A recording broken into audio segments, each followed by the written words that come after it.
সকলোলৈ আন্তৰিক শুভেচ্ছা জনাই আৰম্ভ কৰিব ওলাইছো স্বৰচিত কবিতা আবৃত্তি। কবিতাৰ শিৰোনাম সাম্প্ৰদায়িকতা। মানৱতাৰ সৰ্বদা প্ৰতিদ্বন্দ্বী ৰিঙিয়াই মাতে সৰ্বনাম। দেৱাই ফুৰে কুঠাৰ আছে বাৰে বৰণীয়া সম্প্ৰীতিক কৰে দমন। সৃষ্টি কৰে ঘৃণা জ্যোতিক টানি হিঁচৰি নমাই আনে অমাৱস্যা। সাম্প্ৰদায়িকতা এটি দুৰাৰোগ্য ব্যাধি।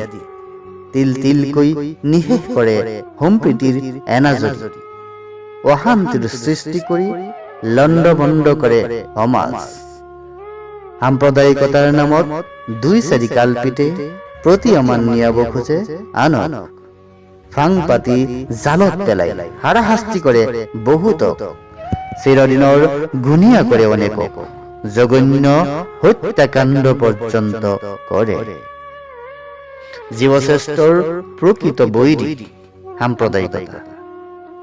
সৰ্বধৰ্মৰ পৰিপন্থী যদি ধৰ্মই শিকাই তেন্তে সেয়া কোন ধৰ্ম? ধৰ্ম হ'ব পাৰে জানো সেয়া? কাতৰ আহ্বান মোৰ গুৰি আহা মানৱৰ গণ্ডিত। দানৱ হৈ পাৰিবা জানো বুটলিব কাহানি বা সুখ? মহা মানৱৰ মহাবচনক নকৰিবা কবৰস্থ। ঐক্য আৰু সম্প্ৰীতিৰ এনাজৰীডাল ভাতৃত্ববোধ কৰে বৈ আনে শান্তিৰ নিলয়।